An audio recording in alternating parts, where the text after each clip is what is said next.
Matt, Rod, thank you for your film.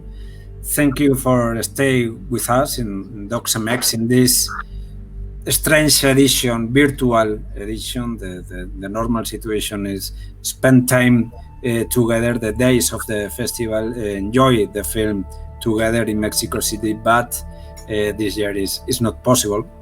But I want, in the name of all the team of the festival and all the audience of Mexico City and the whole Mexico this year, to say thank you for the film.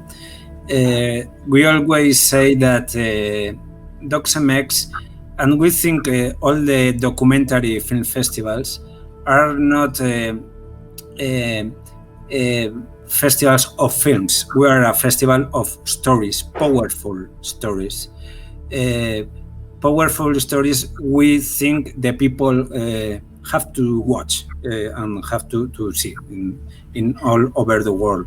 And we want to say thank you and virtually welcome to Mexico. Thank you very much. Yeah, we're excited to have our film Prey show in Mexico. So yes, for sure. And congratulations, because it's a powerful film, Prey, powerful film, and very beautiful film, and I think complicated film to shoot. I don't know, Matt. What can you tell us about the shooting of the film?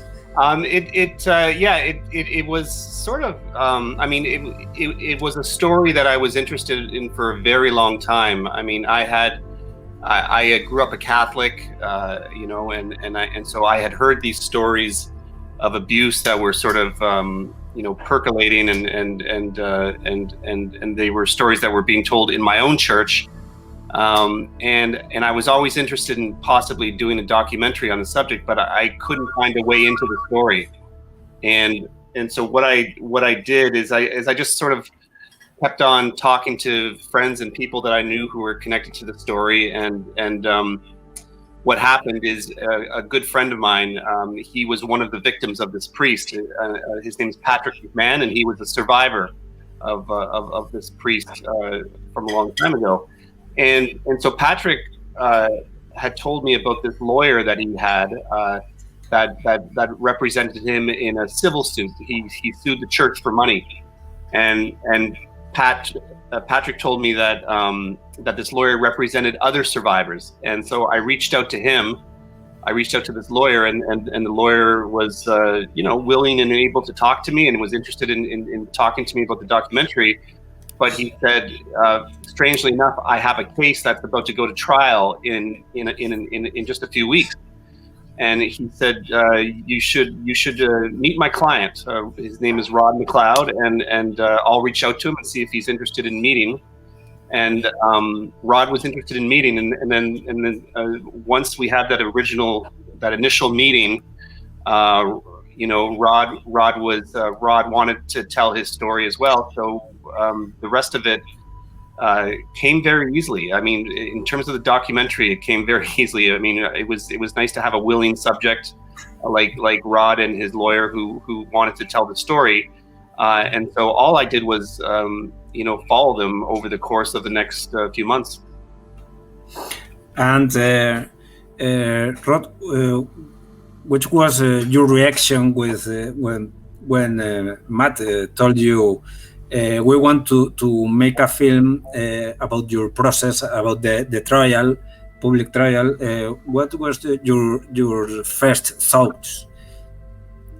Fear, or I don't know. Well, yes, certainly. To have a spotlight shone on your life is always somewhat fearful. But I kind of dug down deep, and I recognized that my reason for pursuing this trial through the courts was to broadcast what had happened to me. The problem with sexual abuse of children is that so often the story is hidden. And for me, it was hidden for 55 years until finally I decided I was going to take a different approach. And with Matt showing up just at exactly the right time, I couldn't help but think, well, my goodness, this is the universe moving to make sure that my story gets broadcast as widely as possible. So how could I help but agree to it? I think in each documentary, the audience remains with something in their brains and for always. In this case, I have two images. One of these images is the image of Patrick in the door of the church with a sign and the talking with the people with a frightening naturally about this situation in the door of the church. And the second thing I remember for always of the film is the barrel of toxic waste. It's very, very strong words for me. Very, very strong words for me. Do you think this? What do you expect will be the reacts of the audience for the film? For example, in Mexico, what do you expect of the film in the relation of with the audience? Well, I like how you mentioned that one of the things that you remember most is the sign of Patrick with his lone solo protest in front of the church, because that was a moment where I had heard Patrick is from my hometown of Windsor, Ontario, which is just across the border from Detroit. It's a border town on the United States. And he told me about these solo protests that he did, and he had his signs and stuff. And so I just wanted to go down and sort of see what he did and sort of check out these protests. And I had no idea, how the people in the church were going to react to Patrick. And I tried to stay out of the way. I took my camera far back from the action. And I put a small wireless microphone on Patrick's shirt, and because I didn't want the people who were coming out of the church to sort of react differently if they knew that we were filming. So we just sort of let those moments happen, and that was you're right. That was one of the things that I sort of put prominently in the film, because it sort of speaks to a solution, and it sort of speaks to getting people to talk about this more. And I think Rod brought it up earlier, is that the silence is the thing that keeps this thing going, and the more we can talk about it, I think it's better. And in some sequence of the film, someone tells this trial, Rod, is something a little thing that can provoke big things, very, very big things.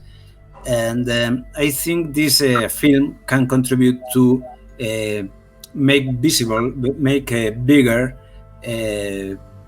the trial, public trial about the Catholic Church. What do you expect about the film? What do you expect about the repercussion of the film and the repercussion of your case? Well, a number of things. First of all, it has had a wonderful effect here in Canada, where we now have at the Supreme Court level precedents for taking this kind of action. In the past, it was not the case at all. So this is kind of a groundbreaking, and what it makes is that anyone who comes after me, it makes it much easier for them to achieve justice. Now, my biggest surprise, I suppose, was the reaction of the clergy, of the bishops in particular in Canada.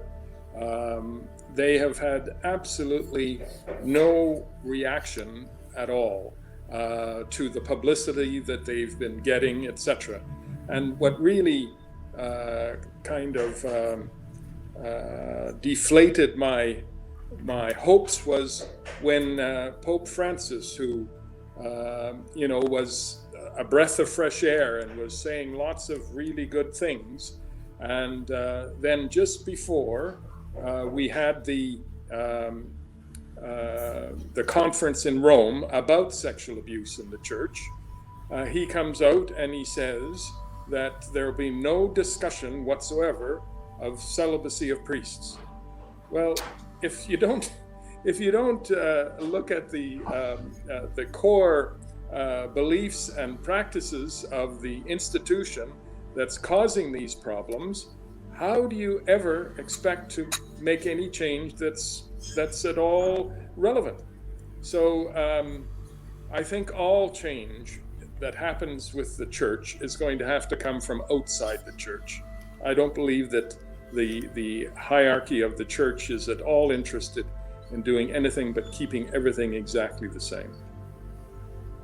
We really believe that your courage and the film can change things, and we are convinced. We really think, and but this is Mexico is a country very with a lot of cases of child abuse. With many years ago, we selected a film, Vows of Silence, about the case of Jose Barba. It's a victim of Marcial Maciel, the Legionarios de Cristo, and this is the second case. The second film we have about a victim of the pedophiles in the Catholic Church. Rod, I have a very direct and simple question. Do you believe in devil? I do not personally, no. Mm-hmm. And Rod? Well, I believe very much in evil. I don't know if I'd call it devil, but I believe we were fighting against evil. And in this case, it was personified by the Catholic order, the Basilians, who ran the schools that protected and moved this particular priest from place to place to place to place. So there's no question that evil exists in the world and that it has to be fought with. Evil doesn't go away unless it's wrestled to the ground. So in that way, I suppose it's like a devil, that it is a force. There's no question about that. A force that wants to cling to power and to continue to do what it has always done. And the only way to change it is to battle with it and force it to change. And this question is already answered by Rod, but Matt, do you think it's possible some change inside the hierarchies of the Catholic Church? I remember maybe the last one voice of the film is from Rod, but and in the end of the film is the silence of Mr. Katulski. If you agree with the victims of and to punish the pedophiles, why the church has appealed the sentence, and the silence. I can't answer this question. No, the silence for me is powerful. It's more powerful about the, I don't know, hypocrisy, but the silence of the Catholic Church. Do you think it's possible to change something? Of what have to happen to change something in the inside the Catholic hierarchies? Well, I mean, I'll start, and then I'll throw to Rod to finish the question. But when I first started this film, I contacted Father Katalski, and I reached out to him because I knew that he was involved in the trial and he was representing the church, and I had a meeting with him off camera, and we talked about that, and he impressed me as a person who was hired to do a very difficult job, but I imagined to myself, I suspect that he didn't enter the priesthood to become this, to have that role in the church, but here he had this role in the church. And so I kind of filmed him and filmed a couple interviews with him, and as we went along, and there were opportunities for him and his organization to do the right thing, they consistently decided to not do the right thing, and every time we hit a moment where there was a decision for the church to make or him to make, it seems they took the road that would keep it quiet and preserve their money and that kind of thing. So I sort of entered this film with a sort of a optimistic hope that it could create change within the church. But after filming the church during this whole process for a year or so, with all the appeals and the failed appeals and the no comments, it just I'm not sure I feel that things are going to change without some sort of drastic action. For us as audience, the things are changed with this film.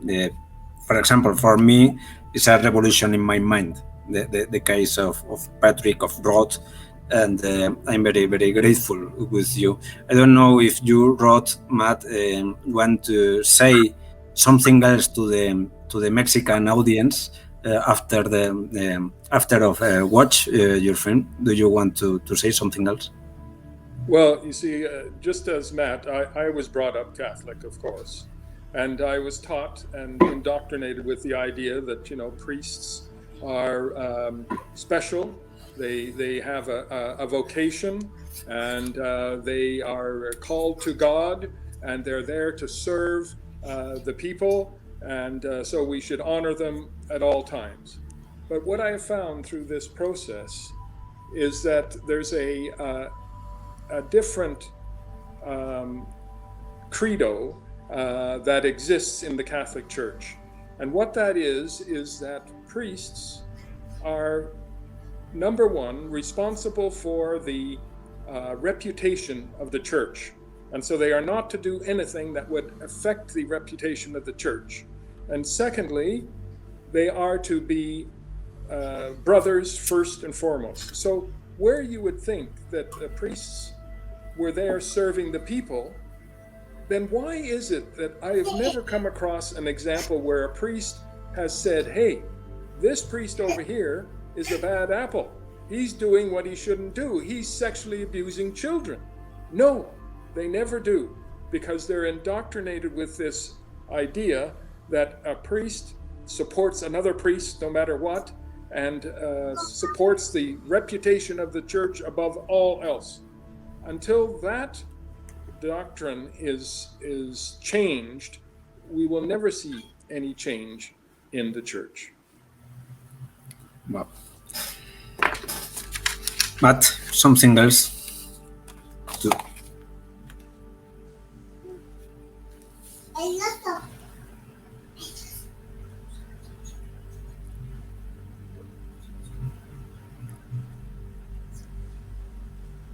Hi, Matt.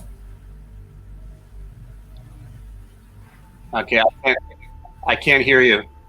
Okay. Sorry, Can you hear me? Yep. Yeah, the internet was like a little freeze. Many thanks for share with us this part of your life, Rod, and many thanks for your film, for your job, Matt. It's an amazing film for me, and we are very grateful for touch us with this story and with this